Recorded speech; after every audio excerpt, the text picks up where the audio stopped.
a little nervous for this episode, which is funny because this is a topic I talk about all the time on Instagram, on TikTok, in person with people who are going through it. And yet now that I'm sitting down to thoroughly go from point A to B in a long format, it scares me, I think, because I'm trying to create something that is thorough and has context, which means there's room for mistakes.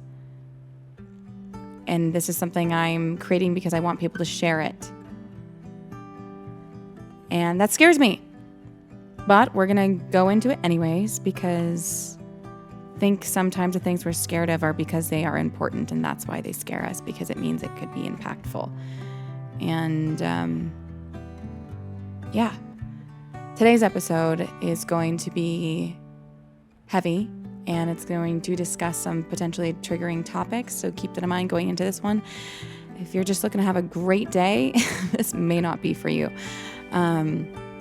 But if you or a friend or a loved one might be experiencing what we're going to talk about, then you should listen, because this is something I want you to hear, and I want them to hear, or maybe you want them to hear, because it could potentially get someone the help they need. Going into this first episode of That's More Like It, I wanted to do this episode to have a reference point for all of the people that have asked me the question that I get asked more frequently than I think any other question on the face of the earth is, hey, how did you know when it was time to get a divorce? When did you know you needed a divorce? How did you know you were being abused? How did you know it was time to leave your abuser? I feel like those are all kind of the same question. Most people that reach out to me asking that question were like me when I reached out to someone else on Instagram asking that question. How did you know to get a divorce? It was my little way of not addressing the fact that I sensed that something was wrong in my relationship, but I wasn't going to come out and say, I think I'm getting abused. Should I leave? It was, hey, I saw this girl, Sydney Hatch, on Instagram got a divorce. And she seems really happy after getting a divorce from someone that sounded pretty toxic. I wonder if that's in the cards for me.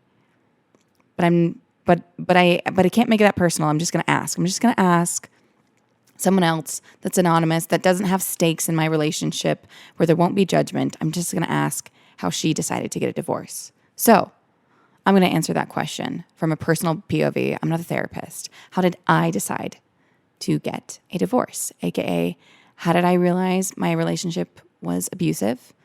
And how did I decide to leave?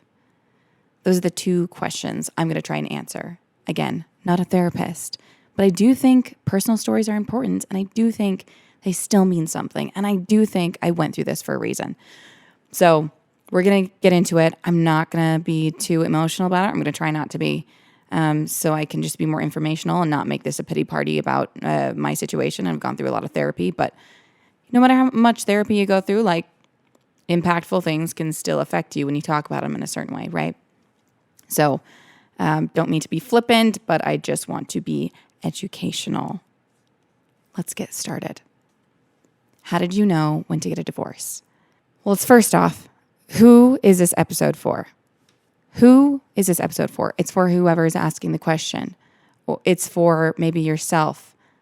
Some feelings that I felt when I was going through my relationship were, well, confusion.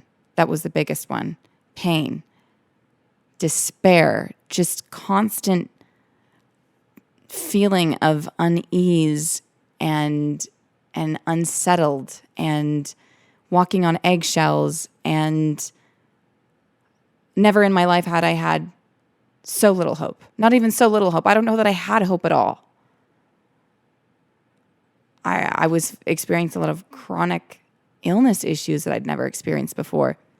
That's who this podcast is for. If you're going through that, or if you have a friend who you're concerned about, which, if they're starting to isolate themselves or seeming like a shell of themselves, if you feel like a shell of yourself and something feels wrong in your relationship but you can't put your finger on it, this episode is for you. I'm making this for you. Oh no, I'm going to get emotional. It's okay. It's okay. It's good to be emotional. For those of you who don't know, a little background on me and how I got to this point. I got married with the love of my life. I dated them for a year. I was so stoked, completely in love, thought I'd found the one, and it seemed perfect until I got married. Things shifted. Things felt off, but I couldn't tell why, but something didn't feel right. It set me in a panic. Never in my life had I experienced so much panic and panic attacks and constant confusion. Suddenly, arguments that we never had were longer and longer and more intense. And every time I ended up being wrong. Something was wrong with me every single time. I'd always been doing something wrong. I couldn't do anything right. I was trying really hard to make sense of things. I couldn't tell if things were normal or not. And things just got worse and worse. And I felt like I was a terrible person, that I didn't deserve to live. And I was just begging for a good day, for one day to just be good, to not do something wrong and not set off the whole world and be so sensitive. I felt like I was so sensitive, and I was being told I was so sensitive, and I was blowing things out of proportion and making everything about me, and I'm inherently selfish, and I can't do things right. And I'm crazy, and no one's going to believe me. No one's going to believe me if I leave the relationship. No one's going to sympathize with me. It's going to be my fault, and I'm breaking apart the family by existing, by feeling the way I feel, by having anxiety, by struggling. I was being a bad wife. All of these things ended up leading me to get to a place where I realized I can't do this anymore. I can't. And I had the strongest feeling, and this is why it is important to get in tune with your feelings and to trust your gut instincts, because they will save you. I kept having this feeling that I don't know what it meant. I just know I kept feeling like if I don't leave, I'm going to die. And here's the thing, that can be metaphorical. That can be literal. I don't know. All I knew is I had to get out. I had to leave. And of course, there's a bunch of events leading up to this. It wasn't all just feelings. There are facts too. But feelings tell you a lot, honestly. Gut feelings, spiritual feelings, promptings. You know, whether you're religious or not, whatever that may be for you, your soul, whatever you want to call it. I think you should be guided by those. I eventually went to a therapist, educated myself, realized I'm actually not crazy. I'm being abused, and what I'm experiencing are the side effects of a human soul being crushed and controlled. And you're going to experience bad things when you're being controlled by someone else, because it's not how we're meant to live. So I got to a point of education, finding out what was actually going on. Instead of blaming myself for every single thing that was going on and thinking I was the worst person, that I deserved to die and wanting to kill myself, I got to a place of realizing, oh my gosh, maybe I'm not being treated right. No one's treated perfectly, but maybe in this relationship, I am not designed to be happy in this relationship, because this is not healthy. It's impossible.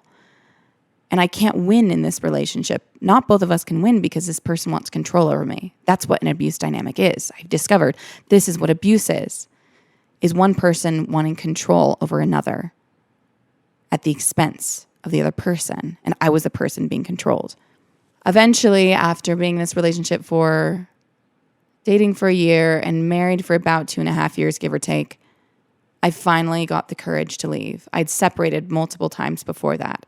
And don't feel bad, because I think the average for a woman to finally leave her abuser is 7 times. I didn't separate 7 times, but I found out about that statistic, and it empowered me to not wait till 7 times. It empowered me to go, I don't want to do this 7 times. So I did like the 4th or the 5th. Now here I am. I've left the marriage. I have my own lovely place. I'm doing what I love. I can actively, proactively choose what relationships I am in, am not in. I'm in control of myself and who I want to be. And most importantly, things sparkle again. That makes me so emotional. Things sparkle again. And if you're listening to this, and you relate to any of the sentiments I said earlier, I'm so sorry. And I want you to be at a place where you can sparkle again and where life has light again and when you have peace. Because I understand when you're in a relationship like that, that feels impossible. You forget what happiness feels like because you've become so numb to everything that you don't even know what it is. And once you leave, you start experiencing things that you go, oh my gosh, this is so weird. This is so unfamiliar. You'll reach out to your friends going, what is this feeling? And they'll tell you, that's happiness. That's peace. And you won't even recognize it because abuse is so crippling. And if you think abuse isn't that serious, if you think you can withstand it, doesn't mean you're not strong, but you're not designed to. No one is designed to be in a relationship like that. And you deserve so much more. And I promise you there is light at the end of the tunnel. And once you get through it, oh my gosh, you'll look back and go, how on earth did I live through that? But also I lived through that and I'm proud of myself. But wow, you'll be so proud of yourself. You'll be so proud of yourself. Wow, right now I feel like this weird warmth flooding through my body. Crazy. You'll feel warmth. And we'll get into that. But let's get back to the question. Here are some signs and potential things you'll think or feel if you are potentially being abused. You might be wondering if you've done some research on narcissism or other things of the like about abuse. You probably will have this moment where you go, oh my gosh, am I a narcissist? Am I a terrible person? Am I XYZ? Am I causing all of the problems? That's very common for abuse victims to feel because an abusive person will project. Projection is when someone takes their behaviors or their thoughts and intentions and puts it onto you and blames you for their internal world. Oftentimes, for example, if your partner's cheating, they'll accuse you of cheating, even though it's so outlandish where you're thinking, how are they accusing me of cheating? I can't even leave the house without them following me. There's no way. And I would never do that. That's an example of projection.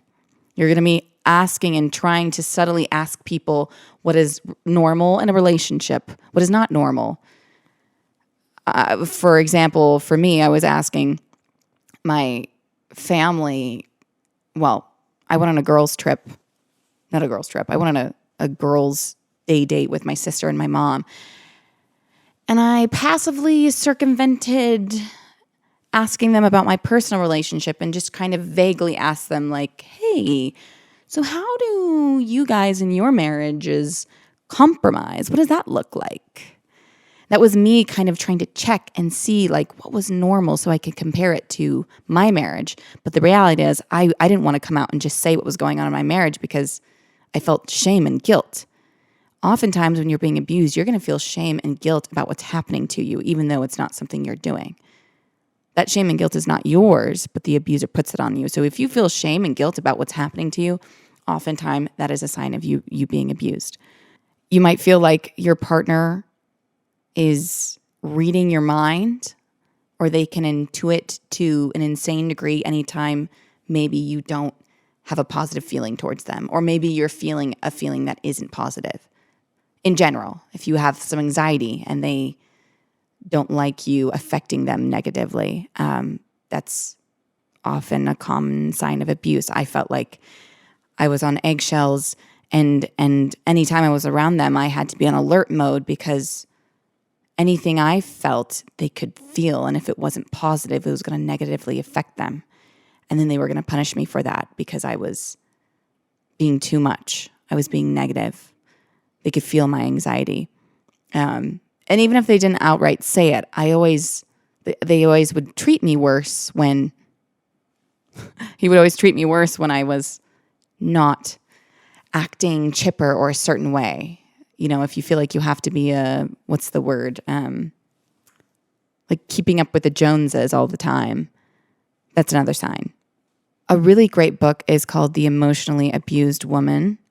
It's written by The Emotionally Abused Woman by Beverly Angel. Great book if you're trying to understand if you're being abused in regards to a feeling sense.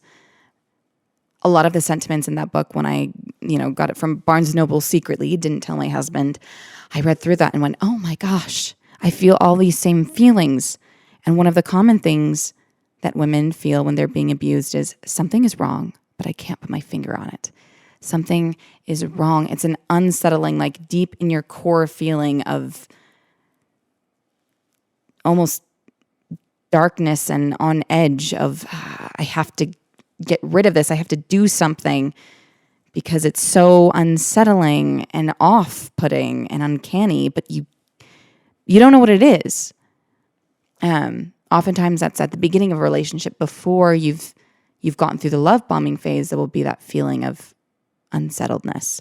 If you're begging for your partner to hit you, if you're begging for a magical way for you to be killed, for them to be killed, or for you to not have to kill yourself, but something to happen to you so that you will feel relief, that's a sign. This is a very specific one, and I want to be careful talking about this because it's kind of scary to me. Whatever you believe, I personally believe there is a God, but I also believe there are demons. And something often experienced by many victims of abuse is their partner having blackened eyes, dark eyes.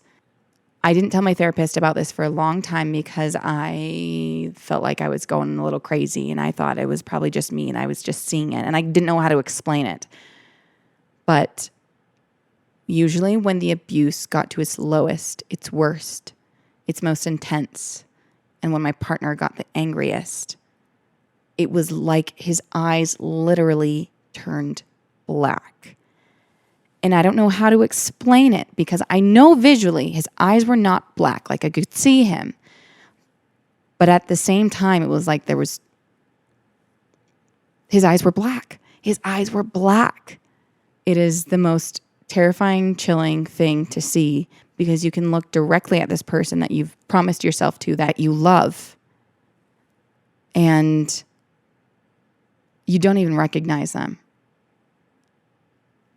You recognize them, but there's something on a soul level that you know it's not them. And I had many experiences like that really stuck with me to my core, that felt I didn't even want to talk about it because it scared me that I would like manifest something because it was so dark. It was so dark. And I definitely had some experiences where I saw shadowy figures and a shadowy cloak around him. And I want to be careful because I feel like talking about this, it's weirdly sacred and personal because it was something that was so dark to experience, and I was scared about it for a long time, but I'm no longer scared to talk about it because I personally don't invite that into my life, and it doesn't have to be in my life if I don't want it to be, and I have the power to clear that energy away. But if you experience that with your partner, you're not crazy. You're not crazy. It's happened to me too, and it's happened to so many other women, and I had no idea until I finally opened up about it. And a bunch of other women went, oh my gosh, I didn't say anything to anyone because it was so weird. But I felt such a chill to my core when this happened. And my partner, their eyes were black, they were dark, but they weren't. I don't know how to explain it. But it felt like there were demons there. And whatever you believe in, whether that's soul energy, whatever it is, that feeling is real. And that is not an energy or a spirit that you want. And that's happening. If your partner has blackened eyes, you're probably being abused. It's a big sign. Confusion. One of the biggest things, one of the biggest telltale signs that you are being abused is if you are in a constant state of confusion. A constant state about your relationship confusion. When you start feeling like you don't know up from down, you are being gaslit. And if you are being gaslit in a relationship, then you need to sit and listen to this, because a healthy relationship does not gaslight. And only healthy relationships are long-term sustainable. For your mental health, for your kids' mental health, for everything. No one is meant to live in an abusive relationship. Let's see. Other things.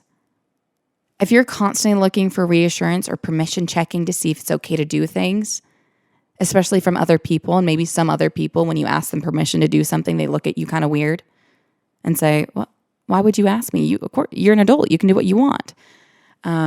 That's often a sign of abuse, because often from abusers, we have to ask permission for things, even not inadvertently, maybe passively. You don't have to ask permission, but if you don't ask permission, you will be in trouble, but they won't tell you why. And you'll kind of figure out that, oh, I didn't ask to go do X, Y, Z. Now I'm going to ask permission. That was my situation where if I didn't ask permission to do things, my husband would be upset at me because I wasn't being one with him, was something he'd use a lot. And that's him abusing our religion in a way it shouldn't be used, where, one of the things we believed was it was important for us to become one. But he took that very literally so that he could control me. And he used that to basically say, you can't do anything without my permission.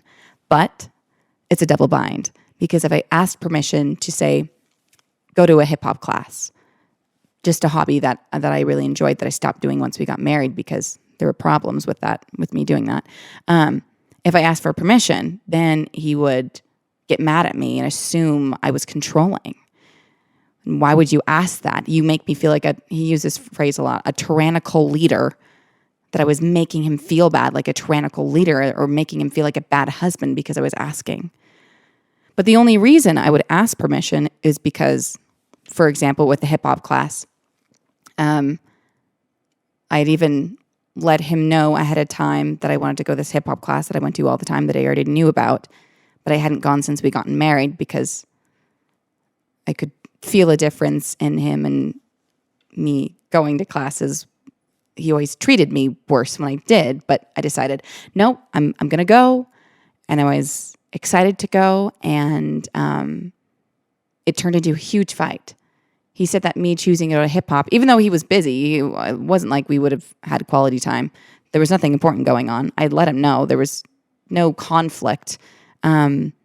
Suddenly he got mad at me and said I was choosing hip hop over him because he didn't want me to go. He didn't have a good reason. He just didn't want me to go, even though he would be doing his own thing anyways. It turned into something that was very little, that there was quite literally no problem. And it didn't make sense to me as to why he didn't want me to go. It would make sense if, he was having a hard day or something and just really needed me. But that happened every single time I wanted to do anything, there was some magical problem. But I kept asking and trying to figure out what it was. And at the time, I genuinely thought like, maybe I shouldn't be doing hip hop. Maybe I shouldn't be going out. Maybe I shouldn't be hanging out with friends. Maybe I shouldn't be working. But again, there was no reason. He couldn't really give me a reason. Anytime I try and ask, the conversation would flip onto me, that I was being selfish, making it about me, or why would I want to go to hip hop? Who's at hip hop? Who's in the class? What's going on?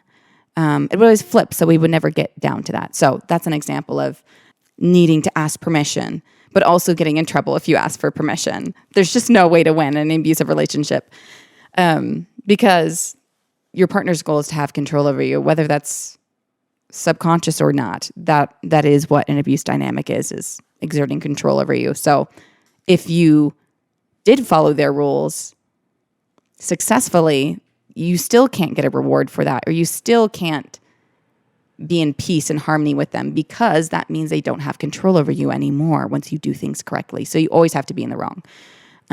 So oftentimes if you're running into situations where it's like, this doesn't make sense.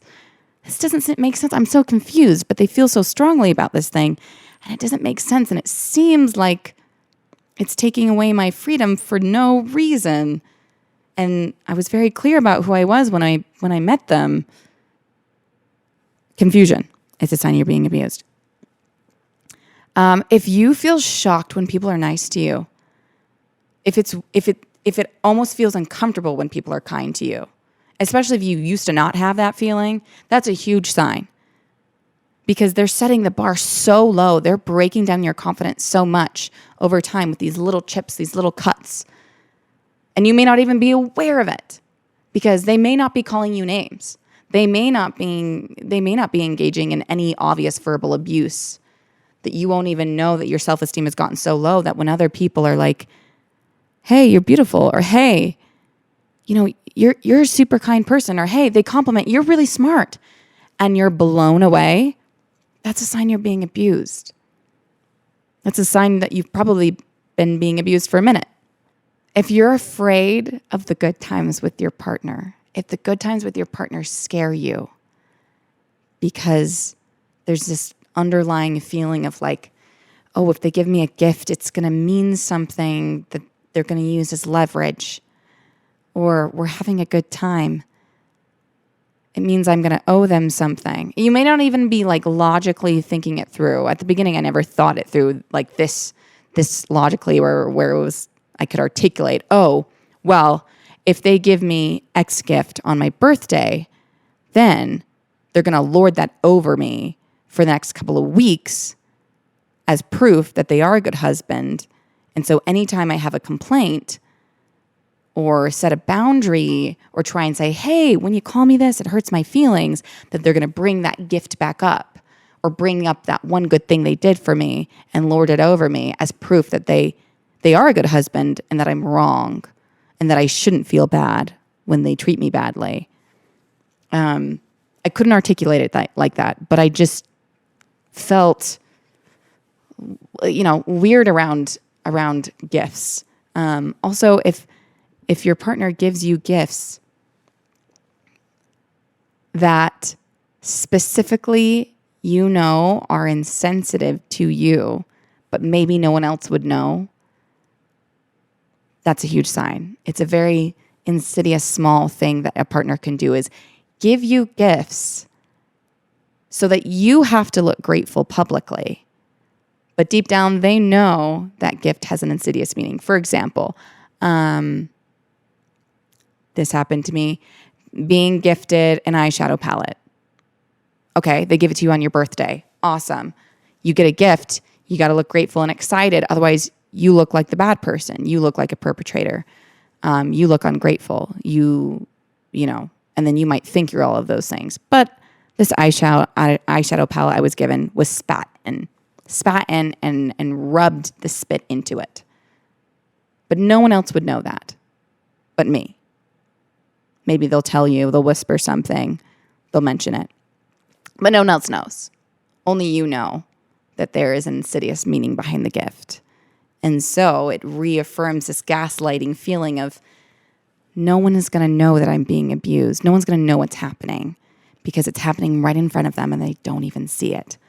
If you feel like you have to record your conversations with your partner, if you feel like if you could just record your conversation and show it to somebody, then they would get it. Then, or if you could just record your partner and show it to your partner, then they wouldn't think you're crazy anymore because you could show them exactly what's going on.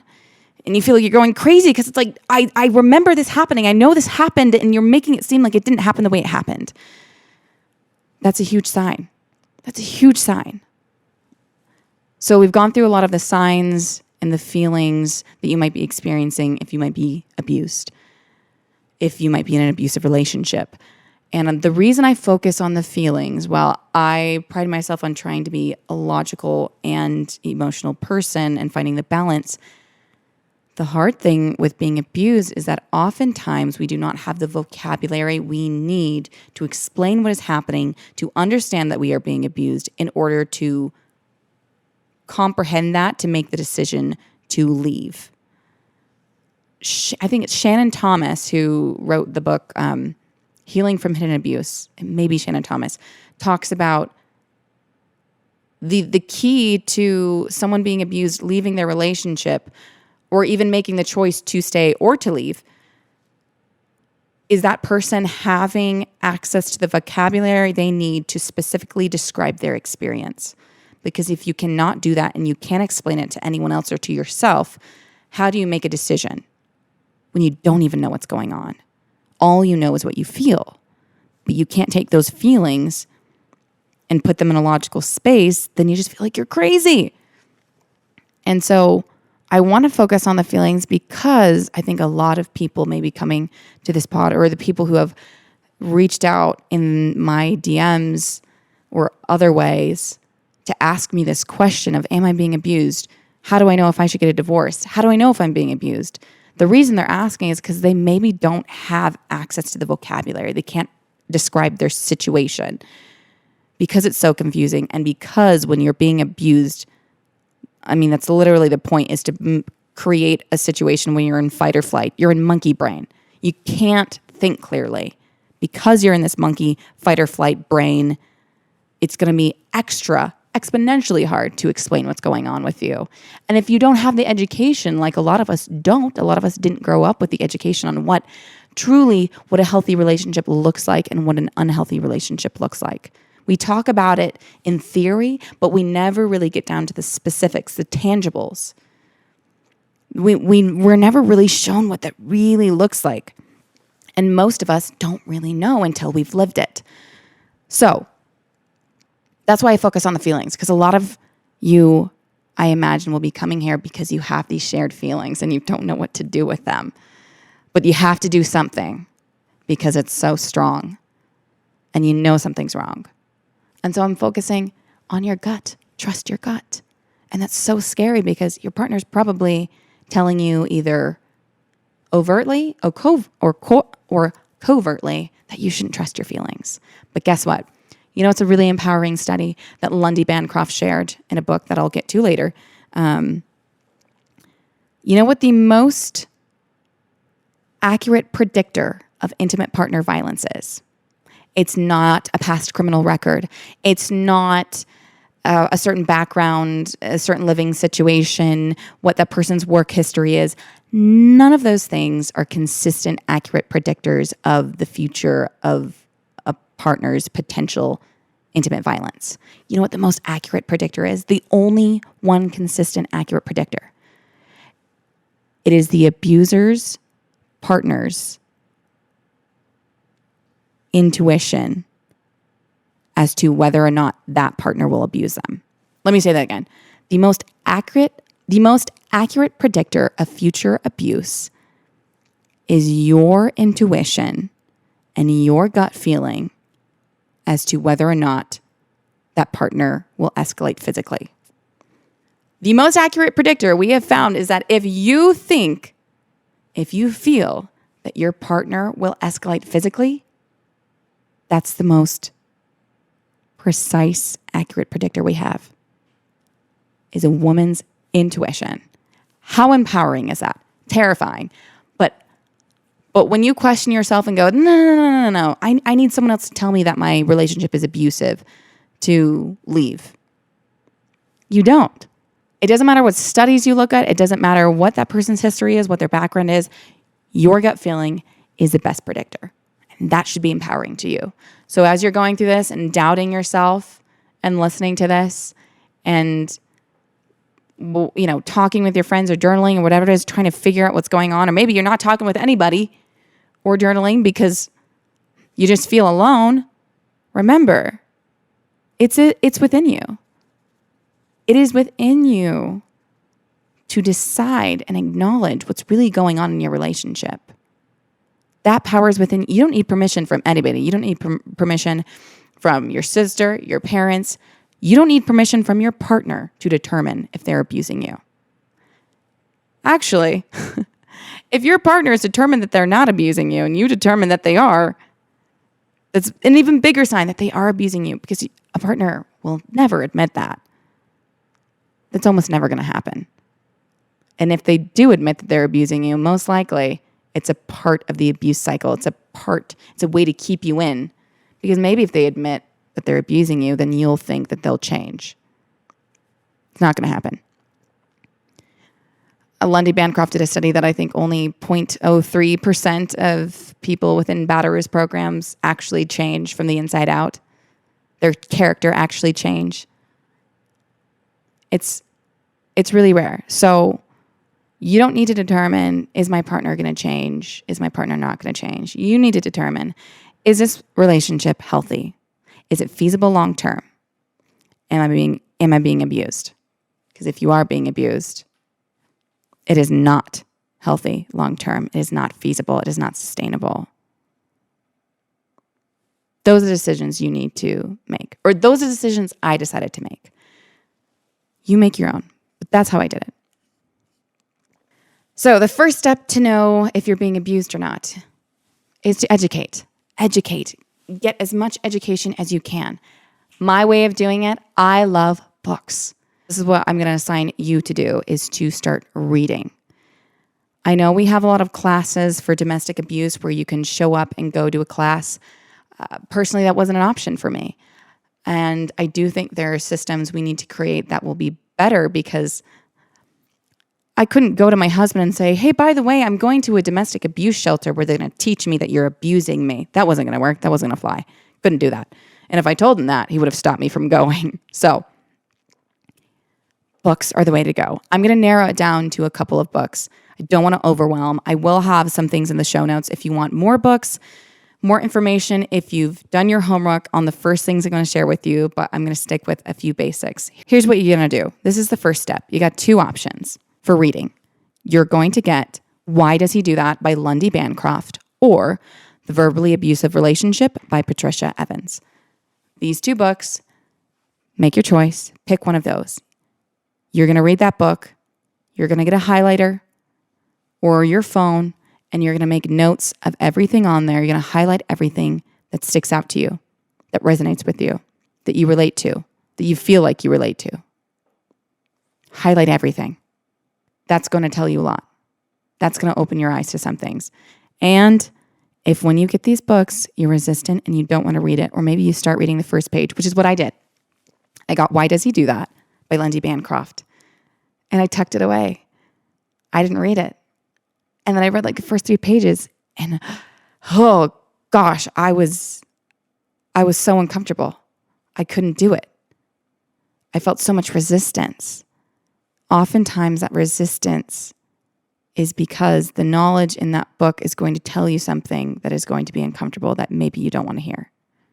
And it's okay. You can read it on your time. That's the beautiful thing. I took my time. I didn't just get it and read it and make all the notes, which was what my therapist recommended. And we'll get into therapy later too, because I didn't start with therapy, but I started with Googling. But she was the one that recommended highlighting and going through. So I already read That's Why He Does That, but she had recommended I do that with the Patricia Evans book. The thing is, my favorite thing that my therapist told me was that time is on your side. And I kept stressing and worrying because I felt like I wasn't doing things right, or if I had to leave now, or if I had to stay, I had to work it out, I had to figure it out, I had to make a decision. And time is on your side. Time is on your side. Time is up to you. I had to leave. I had to separate multiple times before I figured it out and decided to leave. And when I say I figured it out, that was my decision. It's no one else's decision whether you leave or stay. That's up to you. That's the empower thing, is you get to decide. So I tucked this book away. Eventually, I got to reading it. And it's going to be hard. I'm going to warn you, it's going to be really hard. And if it's not hard to read, that's probably a good sign. That means you may not be in an abusive relationship. But if you are, it's usually because you're resisting some information that will be so important to you. So do your best to take care of yourself. Do some self-care if possible so that you can read this book and highlight it. And take note of the things you highlight. And if the whole book is highlighted, that's great, because you are on a path to clarity. You're on a path to the future. You're on the path to getting through the tunnel. You're getting to the light. It's scary though. Change is scary. Growth is scary. So what's going to happen for a lot of you, and what happened for me, was reading the book, feeling scared, pushing it off, trying to finish it, not finishing it, and then putting it away and going, oh no, things are fine now. Things are fine now. Things are good. It's okay. I still feel unsettled, but I'm just going to skim over that because right now I'm in a good phase with my partner. Things are not as bad. Holy cow. Okay. Maybe the relationship is like it was at the beginning. Maybe we've finally gotten back to that. Okay. And that's normal. That happens. You're going to go in phases. It's going to be in and out, and there's nothing to feel ashamed about with that. But read this book, Journal how you think about it. Next thing to do. Now that you've read these books, now that you've got some education to look out for some things, some behaviors, or at least an awareness of how it's going to make you feel. A great way to gain clarity on your relationship is by documenting. Receipts. Document everything. So what I did is I had my little Ravenclaw notebook, and on one side of the page, I would write down my feelings.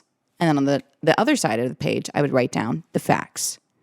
And so anytime I had a situation that was confusing with my husband or partner, or a fight or an argument or something they did that was really hurtful, or maybe it wasn't supposed to be hurtful, or maybe I was being too sensitive. Any incident I had or anything they did or incidences with other people that kind of triggered a little something in my brain or felt off, or even things that were positive, if they were like hyper positive, or it was like, oh, he's being so nice. Oh, why does it feel so weird? Why do I feel so icky with him being so nice? Something feels off. It feels uncanny. I would do this. I would just write down on the right side of the piece of paper everything that tangibly happened. Like, okay, he walked into the room. He seemed angry. He was thumping his feet, grabbed, what was it called? The steamer, threw it across the room from the kitchen to the living room. Okay, those are kind of the facts. On the left side of the paper, I'd write down how it made me feel. When he did this, I felt unsettled. When he did this, I felt shocked. When he threw it, I felt fear. That way, you can kind of anti-gaslight yourself and document these things as they happen if possible, and hide this notebook. Keep it secret and safe, because this will be, I always say, documenting is your anti-gaslighting. If you think or suspect, even if you don't think you're being gaslit, just start documenting, just to see, and then you can be sure, and then you can know for sure. Because the only way to protect yourself is to gain clarity on reality. And your partner is going to try and convince you that their perception is reality. And that's something my partner would say to me a lot, their perception, quite literally, verbatim, their perception is reality and mine isn't. And he even said, when I expressed to him my confusion about the relationship and about our fights and all of this stuff, and just feeling lost and feeling like no matter what, I'm wrong and I don't know what to do about it, but I just feel like it's not healthy, that he would just say, well, Monica, like, your perception isn't reality, but my perception is, or it's pretty close. So when in doubt, he said, when in doubt, trust my reality over yours, or my perception over yours. And that's such a dangerous thing, but that's what they're trying to get you to do. That's what an abusive person wants, is to shape a reality that isn't there so it benefits them. So you're going to need to document every single little thing. That way you're not having to have it in your head constantly going, was that real? Was that not real? I'm feeling crazy. I'm feeling confused. That way everything's written down and you can refer to it, and you can look at it logically later on when you're not feeling emotional or scared and go, okay, that's what happened. And you can clarify, is this abuse or is this not abuse? So that way you're not being overly sensitive. And the reality is, if you're being abused, you're going to feel ultra sensitive. And that's a good thing, because that's your body and your heart protecting you. So I don't really believe in the being overly sensitive thing. Because most likely also, if you feel you're being overly sensitive, what's happening is your partner's actually being overly sensitive. And they're getting mad at you and mistreating you for not reading their mind. So that's something. But you want receipts, especially if you feel like you're going crazy. If you can, safely, I should have caveated everything. If you can do these things safely, do it. If you feel like you can't do them safely, that's also a sign you're definitely being abused. If you can safely audio record things, video record things, and have a burner phone or have a friend that you can send these videos to for them to keep on a different server. That way, especially if you do end up having to leave or something happens, If you choose to do that, then you have some proof. Because unfortunately, only tangible proof holds up in court. So if you want to protect yourself and your kids, it's also just really good to have for yourself, even if you don't show anyone, to go, oh yeah, what I thought happened did happen. And I can prove it to myself because I have the audio file of this. I can listen to it and go, oh yeah, yep, they're being nice to me right now on this one day because I said I was going to leave. But I know it's not actually the reality because yesterday, this is what they did to me. And you might feel like you're being mean or overly harsh, but here's something to know. When it comes to abusive relationships, the rules do not apply. Healthy relationship rules do not apply to abuse dynamics. Everything that would be good in a healthy relationship is often bad in an unhealthy one. Context is so important. You being honest and transparent and kind and vulnerable is so great in a healthy relationship. In an unhealthy one, it's just leverage for the abuser. For example, a kidnapper coming into your home, you being honest and vulnerable when they ask you where your children are and you say upstairs is going to hurt you. Even though honesty and vulnerability are all great traits in the context of a healthy relationship, when you are with an abusive person, even if they are your husband, even if they're a family member, it doesn't matter. People close to you who say they love you can still abuse you. You're more likely to be abused by your partner than anybody else. You're more likely to be abused by your family than anybody else. So let's say you've done all this work, you've read these books. Another great book, also, I should drop this one, by Lundy Bancroft as well. It's Why Does He Do That? Daily Wisdom. So it's like a sequel to the Why Does He Do That book. But that book is so great because I love that one where I was in a phase of, I don't know if this is abusive or not. I feel like it's abusive, but I think I can make it work. I think we can change things. I just need to know to get through the day to day. Like, how do I get through the day to day? How do I set boundaries? How do I function when he does X, Y, Z? And I'm trying to respond in the right way so that I don't make things worse. That book is great. It's just little tidbits of wisdom on how to interact and how to hold your ground in a kind way, in the way that's going to help you in the long run. Because let's face it, when we're in this situation, we're just too tired.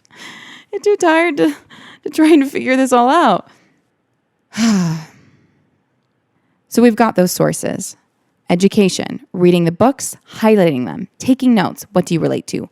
Journaling, tracking everything, taking videos, audio recordings. While you're being safe, of course, be safe.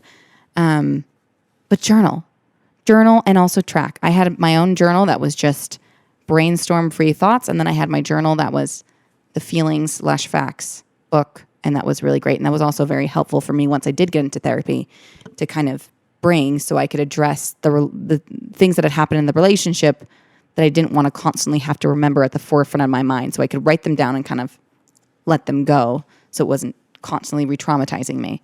Here's a great way to determine whether or not to stay or leave a relationship. You need to create a theme. You need to create a theme for yourself, almost like you're creating a Pinterest board, but you're going to do this with 3 words. What is the essence of the life you want to live? What is the essence? What are the 3 words that would describe what you need from life right now? I had gotten to a point where I didn't know if I wanted to leave or stay. I didn't. I truly didn't. Now looking back, I go, oh my gosh, girl, you should have left. But that's with hindsight. At the time, I was in love and I felt like things could get better. But what I was doing wasn't working. My favorite quote from a podcast called Shatterproof by this woman who left her abuser when she was like 60-something and had taken her a long, long time and pretending to leave and maybe leaving and not leaving to finally him holding a gun up to her head where she went, oh no, it's time to leave. I'm done. I'm going to die either way, so I might as well risk leaving. You know, whatever's outside of the marriage can't be worse than this. I don't want you guys to get to that place, by the way. I want you to be able to leave before it gets that bad where you have no other choice. But my favorite quote from her is, if you don't change, nothing changes. And she prefaces and she's careful to put a disclaimer that this is not to blame victims. She does not believe in victim blaming. I do not believe in victim blaming. What an abuser does to you is not your fault. Ever, period, ever. Let me make that clear. But many of us in abusive relationships have variables that we do have some control over. And what you do have control over is your responsibility to change. At the end of the day, well, it's not fair. Your partner should change. That should be the reality. It's not fair. But the reality is you have no control over that. And you don't want control over that because that's what your partner does, is control other people instead of themselves. So you need to do the opposite of what your partner's doing and take control of yourself. Your partner's not going to change. They're not. You can't stay in a relationship based on the fact that you hope your partner might change. Past behavior is the best predictor of future behavior. And when we're talking about abusive relationships, that especially applies. Healthy, imperfect relationships, that's different. But again, the rules don't apply with abuse. The rules don't apply. You cannot stay in a relationship for the potential. You have to accept that the way it is today is how it's going to be forever. That's how you need to make your choice. Are you okay staying in the relationship if it is this Tuesday? If you experience the same Tuesday every day for the rest of your life, are you okay with that? Are you okay if your kids are going to experience that same Tuesday for the rest of their life? That's what you have to decide. So if you don't change, nothing changes. Your partner should change. That would be the fair thing. But it's not. And an abusive person actually is probably the most resistant to change than any person. Their whole mode of living, which if you want to learn more about this, read Controlling People by Patricia Evans. Their whole mode of living is, I will change everything around me, including reality, so that I don't have to change. Is that the kind of person you want to be with forever? If you don't change, nothing changes. And I realized I got to a place where if I didn't change, nothing was going to change. I was going to live this for the rest of my life. And I was getting to a point, never before had I been suicidal and so in despair and just no hope. I was numb. And it was going to keep happening and getting worse if I didn't do anything, because unfortunately, my partner wasn't willing to change. And that's 99% of abusive partners. And I thought for the longest time, I almost felt like for a moment, I was like, maybe there's a reason I'm with him, because I felt like so strongly when I met him that he was the one. And I didn't really believe in the one, but I was like, well, he's one of the one, And I kept trying to validate that feeling by staying with him, instead of realizing that maybe he wasn't a partner, he was just a lesson. And he was a lesson. But I kind of felt the ego part of me thought I could save him. And now looking back, I go, it's kind of egocentric. It's kind of full of myself to think that I could be someone's savior when there's already Jesus. That's not my job. You don't need to validate the feeling as to why you decide to be with them, because it's probably just a lesson. Or maybe you just didn't have the education. Maybe you were naive. Maybe you weren't. Maybe you did everything right. It's never a mistake if you learn something from it. So don't try and stay in a relationship just because it felt good once. Because you probably felt good once because they probably love bombed you. And that's okay. We've all been love bombed, or we're all going to get love bombed. It says nothing about you. It says everything about the person. But now you get a chance to be educated and to learn and to grow and to recognize it. Here's what we're going to do. Let's go back to the theme of our life. You have to decide what the theme is for your life, whether or not you're deciding to leave or to stay, or you don't know and you just need something. This is what you're going to do. Pick 3 words that describe what you're searching for. For me, I wanted peace, expansion, and clarity. Those were my 3 words. You're going to take those 3 words, that theme, and shape all of your decisions and all of your boundaries and your next steps around those 3 words. That will clear up so much for you. I just knew I was so confused. I needed clarity. Okay. I knew I felt trapped. I had a bishop tell me, you shouldn't feel like a trapped animal in a cage. That's not what marriage should make you feel like. And I was like, I didn't admit it, but I was like, oh no. When he said that, it resonated with me. I was like, that is what I feel like. So I wanted expansion. I wanted to expand. I wanted to feel free. And then peace. I was so on edge. I was so fearful. And for the longest time, I didn't even know of what until it did escalate physically, until it did escalate to that. So I wanted peace because I knew the only way I was going to be able to make a decision is if I felt some peace. That was for me what I needed. I needed peace, clarity, and expansiveness. So what does that look like? You're going to shape all of your decisions, especially your boundaries, around your theme. Boundaries are a litmus test for the potential of your relationship. Henry Cloud. That quote will get you so far. You need to set your boundaries and you need to keep with your boundaries. And if it's not safe to keep them, that's a sign. It's an abusive relationship. If you cannot uphold boundaries safely, you know.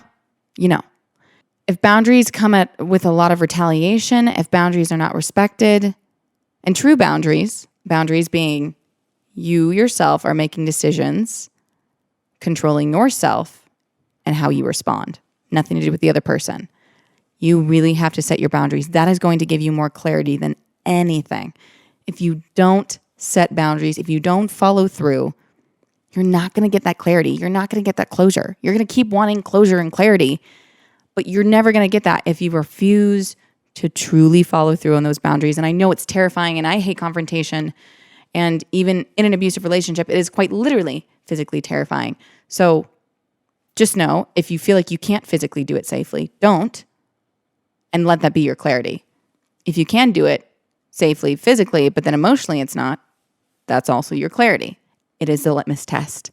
It will tell you so much about the person. It'll tell you so much about what you need to do. For me, I got therapy. That's not accessible to everyone, and I understand that. And it took me a while to get to a place where I could get therapy. Do not do couples therapy. Couples therapy is not meant for those in an abusive couple dynamic. I repeat, if you are being abused, if you think you could possibly be being abused, do not go to couples therapy. It will make everything 10 times worse. And it'll be one of those things that you won't believe or won't make sense until you do it. And then you realize it made things 10 times worse. And just take a leaf from my book and don't do it. So you save yourself some of that time because it added a lot of damage. And most likely, if you go into couples therapy with your partner, they will manipulate the therapist because a lot of therapists are not actually educated on abuse, even couples therapists, surprisingly. My abuse therapist even informed me that abuse was an extracurricular thing back in the day, so it wasn't even required for some therapists to learn. So a lot of therapists have no idea what an abuse dynamic looks like or how to spot it. A good couples therapist, if you come in with an abuser, will say, nope, you're doing individual therapy. You're not going to come see me. But not all therapists are created equal. So if you have an inkling, go to individual therapy if at all possible. And you can just tell your partner, hey, I just need some help for my mental health. Don't tell them it's about abuse because, again, the rules don't apply. And I know that gave me such an icky feeling not telling my partner up front, I feel like I'm being abused. I got to go to therapy, which I actually did say at one point, and that did not go over well at all. And then it further confused me because then I was suddenly accused of being abusive. And I was like, oh no, am I being abusive? Which I wasn't. Just once you call them out for something, they're going to try and flip it back onto you. So keep that in mind. But I would not advise being like, hey, I think you're abusing me. Because then they'll go, well, you know what? You're abusing me. Even though they've never used that word before, or you use a term that they've never used before, and then they'll flip it on you. Another sign. So many signs. Therapists are not all created equal. I would go onto psychologytoday.com and use their little search bar. If you have insurance, select the insurance you have. Select if you what gender you want your therapist to be, where they're from, if you want Skype or in person, what kind of therapist. But make sure that they specialize in abuse, domestic violence, or betrayal, trauma, all of the things you might be experiencing. Don't just go to any therapist. And I would highly recommend a therapist who does EDMR or brain spotting or ART therapy, all of trauma therapies, because those will be incredibly helpful. But we'll get on to that in the healing episode. But this is just identifying the abuse and should you leave or should you stay? So now we're documenting, we're educating. Also, say perhaps you can't get a hold of a book. I would definitely recommend if you go to the grocery store, doing some cash back so you can get the book cash so that your partner doesn't know what you're reading.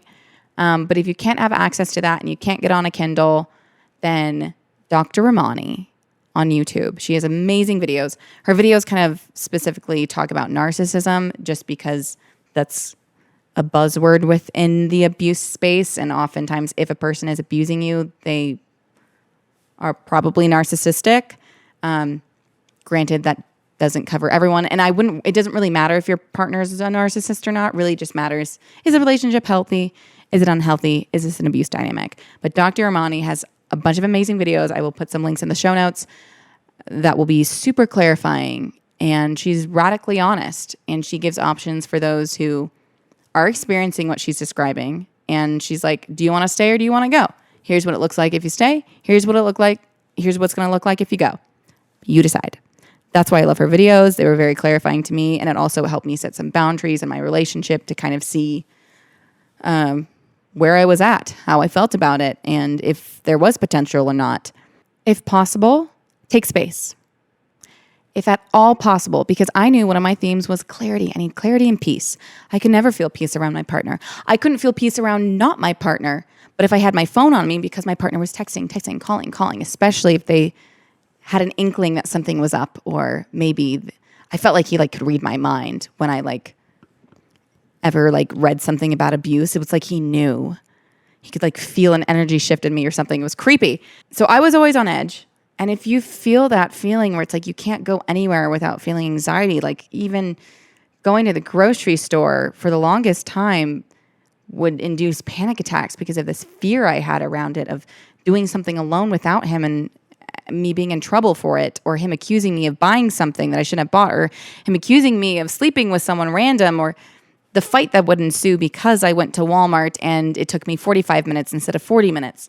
So I needed space physically, emotionally, all the above. I went to a friend's house, more of an acquaintance at the time, and didn't tell anyone where I was, which probably was not the safest thing. I would tell someone that you can trust that's not your partner where you are.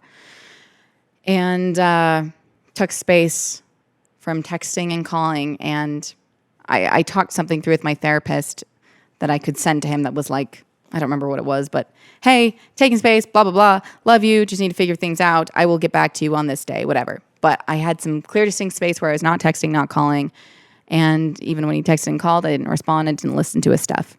That was huge. Because for the first time, I could feel not in a panic. And then I kind of, it's, if your partner ever goes on vacation and then all of a sudden you're really happy and you feel like yourself again, that's what this is when you take space and you go, oh my gosh, actually the way they treated me was actually pretty horrible. And that conversation we just had, oh my gosh, you need space to get clarity. And that's what I needed, and to get some peace. And there's so much chaos and they're constantly in your brain that you can't make a decision because you feel guilty for even thinking about leaving your partner. You need some space to not feel judgment for maybe questioning the relationship. And so I got space, and that was huge. Okay. Last thing you're going to do is you need accountability partners. And I don't want to compare this to addiction because that's not my field. I want to be sensitive to that.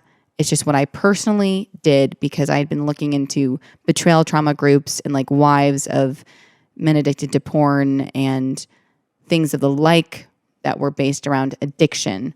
Ado, I think is based around porn addiction, which kind of do a similar thing to Alcoholics Anonymous. And so I'd been looking into that to try and get help for my spouse at the time. And once I had separated, I realized, to me, the only way I could describe the experience of trying to separate from my abuser, I wouldn't have described him that way at the time, but the only way I could describe it, what it felt like what I imagined what an addiction would be. And, I don't have an addiction, so I want to be careful. But I realized that an abusive partner will quite literally create a dynamic that sets you up to be addicted to them. So no matter how much logic you put into your brain, no matter how much education you have, you will do anything and everything to get back to them because it feels like death. And you will experience a weird, emotional, intense withdrawal that feels like death when you're away from them, which is crazy because you literally feel like death around them. And it's so intense and difficult. And you know it doesn't make sense, but you feel like they have control over you. I literally felt like when I was separated from him, I was so scared to read any of his texts, any of his voicemails. I was so scared to run into him in person.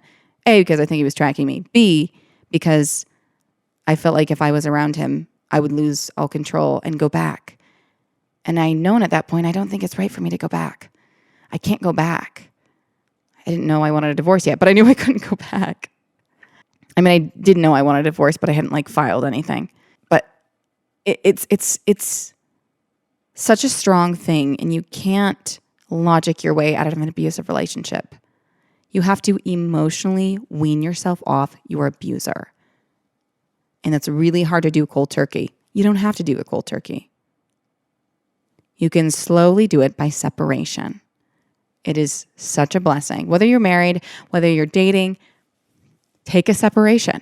Take some space. And that means not texting, not calling. Actually taking space, because that is the thing that's going to give you the peace and clarity you need to make the right decision. People keep going, well, how to make the right decision? I just want someone to make it for me. You just really are hoping for some savior to jump in and say, this is what you need to do, or to do it for you. Or hope your partner does something, or that your partner hits you so that you can finally leave, or that they hit you again, but hit you harder so that there's bruises or something. But what you really need is to have some grace with yourself and realize this is not a logical process. It's not about just realizing they're bad for me and leaving. It's about slowly weaning yourself off of something you've been addicted to. And it's especially hard when this thing you're addicted to can talk and can manipulate and can gaslight. That's so confusing, and it's so hard. It's so hard to leave. No one understands until they've been through it how truly difficult, confusing, distressing, and depressing it is to try and leave an abuser. So I had to do it in chunks. And what I did for myself, because I was looking at these different addiction recovery programs, and what they did was have, I don't know what the technical term is, but accountability partners or their sponsor. So what I did was I'm going to have sponsors. I'm going to have my accountability partners is what I called them. And so I think it was 3 select people, and they weren't all necessarily very close to me is the funny thing. Partially because that's what I needed. I needed someone who I respected enough, but wasn't so close to me that I was worried about telling them what was going on. I didn't want someone who had too much stake in my relationship, right? So I had these 3 girls that I'd reach out to in times of weakness, where I felt like I'm confused. Maybe I should go back. I don't know what's going on. I can't make the right decision. I'm breaking up the family. I can't get a divorce. I don't know. Any time of weakness where I felt like I was going to go back, or I felt like I was going to lose sense of reality, which there are many times in the relationship I felt like I was going to have a psychotic break. And talking with a therapist sounds like I pretty much was really close to that. So if you're experiencing that, you need other people to help ground you, people you trust. And so I basically had certain friends that I could go, or acquaintances, with a little write-up thing where it's okay, if I come to you and say, I'm struggling, I might go back to him. Here's what you can say to me to keep me away from me. You can slap me upside the head. I need someone to ground me to reality, because I'm really struggling to grasp what that is right now. And there's no shame in gathering up a community of people to help you to leave, because that's what it takes. That's what it took for me, and there's no shame in that. I needed help. I needed a lot of help. And don't feel bad. You're going to have to rely on people. You just have to rely on good people. And there's nothing wrong with that. And you'll actually find it's kind of beautiful, because you'll find a community of people that love and care for you because they're helping you through something that's really, really hard. So come up with a little script for yourself. I even had in my notebook also a list of dotted down, an actual list numbered of each reason as to why I'm leaving. Each reason as to why this relationship is not healthy for me. Literally, write down on a piece of paper, this person is not good for me because number 1, number 2, number 3, XYZ, blah, blah, blah. Put it on your wall. Tape it up. So anytime you feel a moment of weakness and you're like, oh, I'm going to go back to them. Oh, maybe I should go back to them. You can look at that and go, ooh, I don't want to go back to them. You need that reminder. You need some constraints. You need some structure because it's just too hard. It's just so hard. That's what I needed. Maybe you don't, but that's what I needed. You need people to ground you, things to ground you. You can do your own things that help ground you. Find books like the ones I've recommended, or YouTube videos that I can recommend you to that will keep you grounded to reality and staying in the present. Meditate. Oh gosh, meditate. That was so helpful for me to get in touch with myself and what I wanted. And it's so hard to meditate when you're in fight or flight. But just allowing myself to feel everything I wanted to feel and not feel ashamed for it for the first time in years helped me finally get in touch with my intuition to go, oh, you know what? My gut feeling was right. Let's discuss some common thoughts or mentalities you might have when making this decision that will come up from other people that you'll have to wrestle with. First thing, my ex would constantly say that I was breaking apart the family.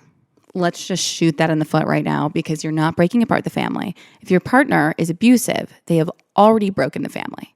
It's already broken. You're not destroying anything. What you're actually doing by saying no to the abusive relationship is saying yes to healthy ones. And that doesn't even have to be romantic. You're saying yes to everything else healthy by saying no. When you say yes to your abusive partner, you're saying no to all the healthy potentials down the line. So no, you're not breaking apart the family. You're actually creating an opportunity to have a healthy family unit. The ironic thing is I didn't even have kids with my ex-husband, but I know that's something that can still be leveraged, especially, for example, we were married in the temple, and so there's eternal ties to that. So there's a lot of weight on family, which is lovely. But when your family, your abusive partner is abusing you, that makes it more damning and more scary than exciting. And so you're not breaking apart the family, okay? You're creating potential for healthy relationships. That's all you're doing. You're not giving up. I think a lot of people have this fear of like, oh, giving up if not trying hard enough because everyone talks about how hard marriage is. Hard marriage is such an unhelpful thing. The sentiment of, oh, marriage is hard is so confusing. And I think it's well-intended, but I think when you go through marriage or a relationship and it's really hard and you don't have the experience to know whether or not it's abusive, you just attribute the pain you're experiencing to, well, I was told marriage would be hard. So, and maybe your partner will reiterate that relationships are hard. And that will often be a defense to you trying to set a boundary, you saying, hey, you're hurting me. They'll just say, well, the relationships are hard. Are you going to give up? Are you going to leave? Are you going to abandon me? And here's an important distinction. There's a difference between a hard relationship because you're both people trying to grow into an adult and learn things that you haven't quite learned that you can only learn in a relationship. And that means it's uncomfortable because you're just growing as a human and learning to communicate and be honest and learning some things that maybe you didn't learn growing up. Okay? That's healthy. That's good. That's discomfort. Okay? There's pain and damage. You want pain within reason, but you do not want damage. And those are easy to conflate. For example, you go to the gym, you get a good workout, you have some pain from some of the muscles you've ripped, but if you do it in a healthy way, you grow. You want pain that leads to growth. Pain that leads not to growth, that leads to fear, that leads to damage, that leads to hurt, that leads to trauma, that is detrimental. That is not long-term. You got to think in the long-term picture, what is sustainable?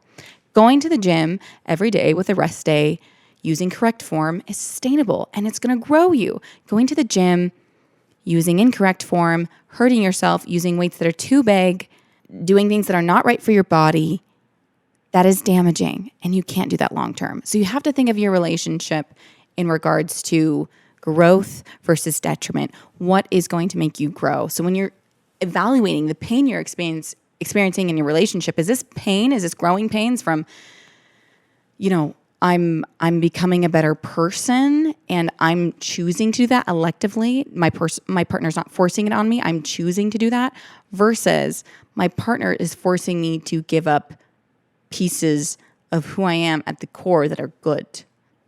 They're forcing me to give up my value or integrity. And that's the distinction, is the pain should lead to growth and it should be healthy. And if it's pain for the sake of pain, it's unhealthy. So when you hear the sentiment of, well, marriage is hard, or when you tell people you might get a divorce or that you're struggling, and then they just respond with, oh, well, my marriage was hard too, but we got through it. Just negate that because it's not really relevant to you. You don't know the in and outs of their relationship, and they don't know the in and outs of yours either. You're allowed to evaluate whether yours is painful in a growing way or painful in a damaging way. Only you get to decide, and that's the amazing, empowering thing. Is this what you want? Other stigmas that need to be broken. I think there is often this idea of what, especially an abused woman, looks like or is, or I just think most of us don't think we will be an abused woman because there's a stigma against it. Here's the thing. The only common factor between someone being abused and someone who isn't abused is nothing. Because abuse does not discriminate. Abusers will take the most successful person, someone beautiful, someone smart, someone with great attributes, someone who's kind. It doesn't matter. So we need to get rid of this idea that if I decide or if I realize and come to the realization that my partner is abusing me, that says something about me. It says nothing about you. Other than maybe, there was something you were not educated on and now you are educated on it. But it doesn't mean anything in regards to your worth. If anything, it probably means you're high value, because often abusers want to seek someone that they see as high value because it adds to their life. So if anything, you should take it as a compliment. But anyone can be abused and it doesn't mean anything about you. And it's really hard. And it's going to take some healing and time after the relationship to feel that and understand it on a deep level, because your partner doesn't want you to understand that you have inherent value and worth. So it's going to be hard. It's going to be hard. You're going to go, but I don't want to, if I call out my partner as abusive, that makes me feel something. That makes me feel dumb. That makes me feel stupid. That makes me feel naive. That makes me feel worthless. Your partner's behavior has nothing to do with you. You can let that go. You got permission. Also, you don't need permission to leave. The only permission you need is yourself. No one, not your parents, not your bishop, not your sister, not your grocer, not your therapist. You get to decide to leave. And that's the great thing, is you determine your destiny. You're the captain of your ship and you decide. Of course, doing that when it's safe, setting things up. But at the end of the day, I really, really wanted a sign. I really wanted permission. But the crazy thing is, you will never feel peace with the decision until you make it. Again, until you have made a decision, you're not going to know what it feels like to have made that decision. That sounds so obvious, but I think a lot of us do that, where we're kind of like, I don't know what feels right. I don't know what to do. I don't know what to do. I don't know what to do. Nothing feels right. Everything feels like a lose-lose. Keep in mind, a healthy partner won't want you to feel like the world's ending by leaving them. It won't be like you'll grieve the relationship, but a healthy partner isn't going to make it feel like life or death. You won't feel peace about any decision until you've made it. You won't feel peace about any decision until you've made it. And I hate it. I hate this fact because it sucks. Because why can't I just know? I had a moment that has really impacted the way I make decisions now. Because it wasn't until I was able to let go of my ideal. It wasn't until I stopped resisting and allowed myself to really engage with the possibility of leaving, which was the question I was wrestling with, whatever it may be for you. It wasn't until I did that I could feel peace about that decision. And that was one of my themes. I needed peace.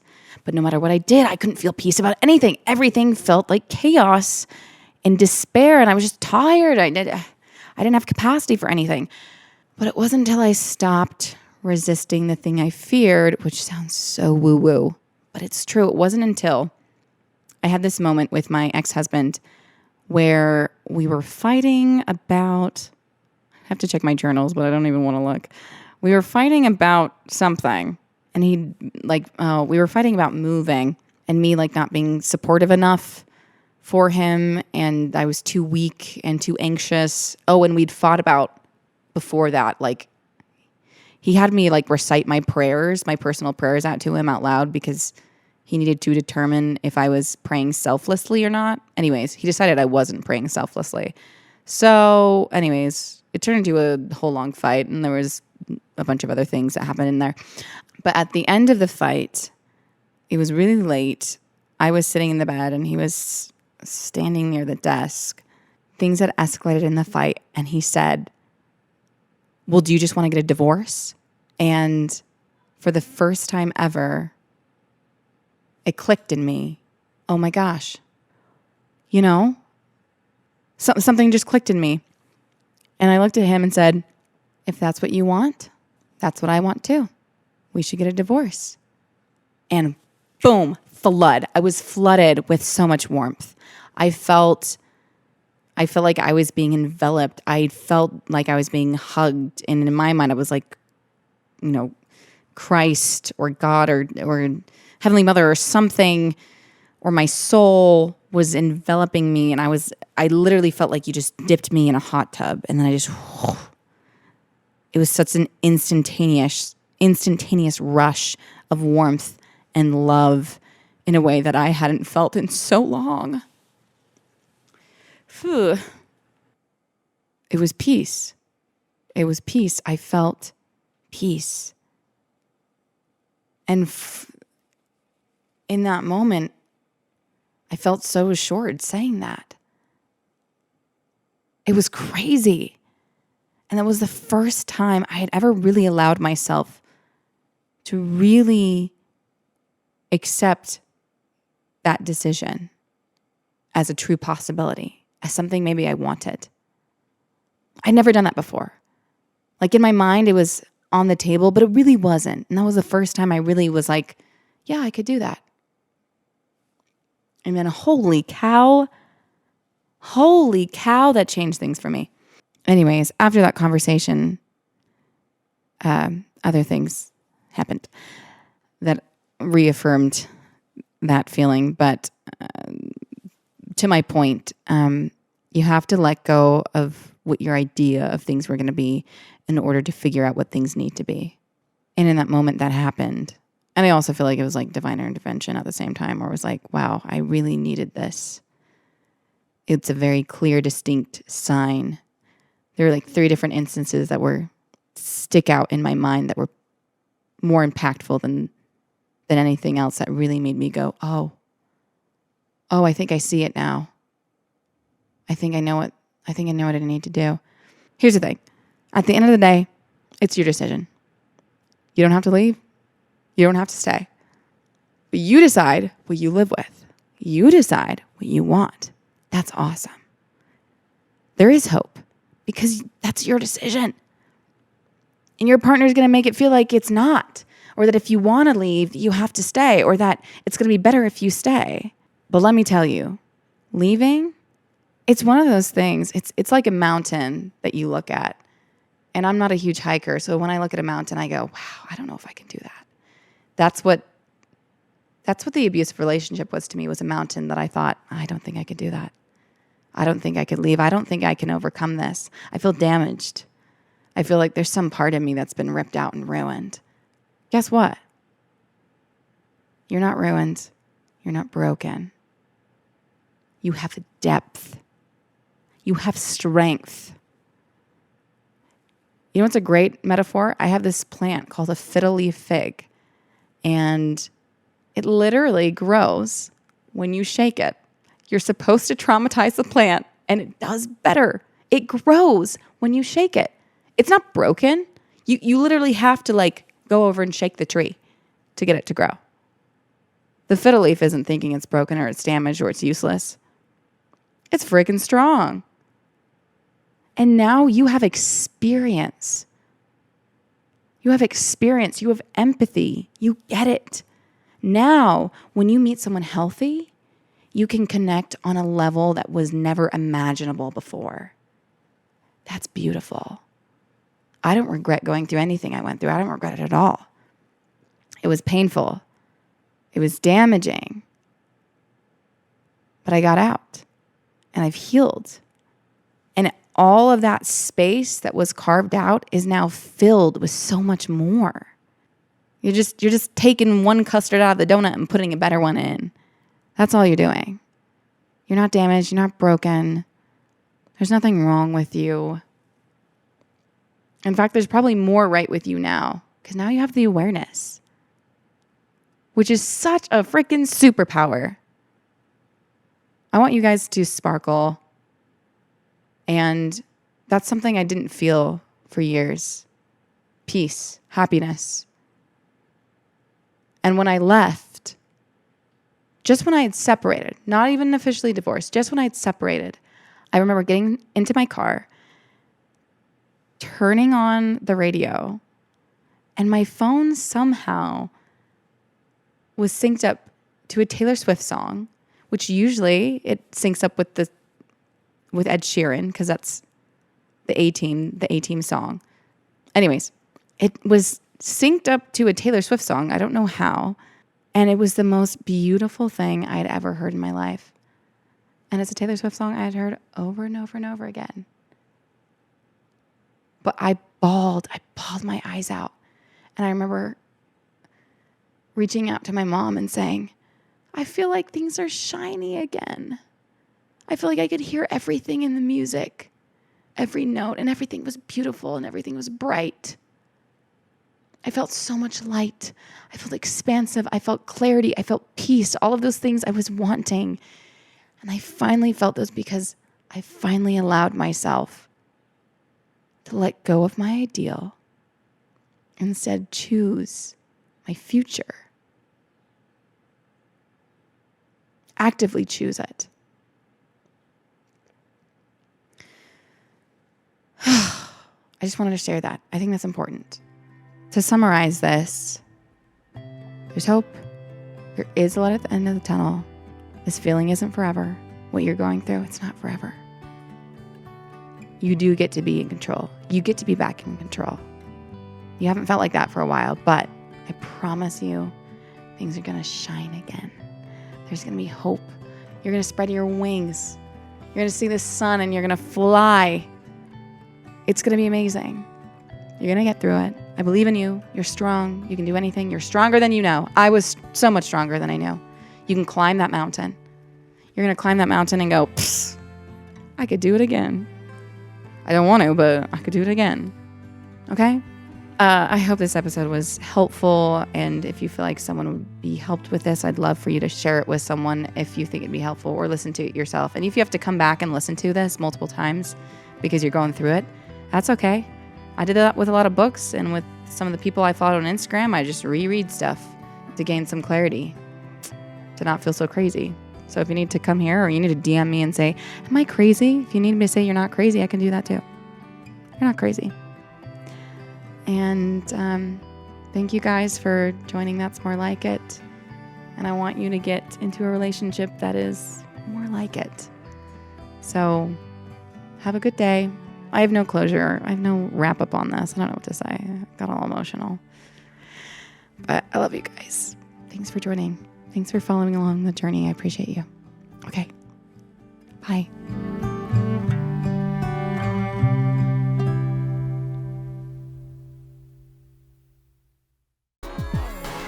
This was a Titan Media Collective production.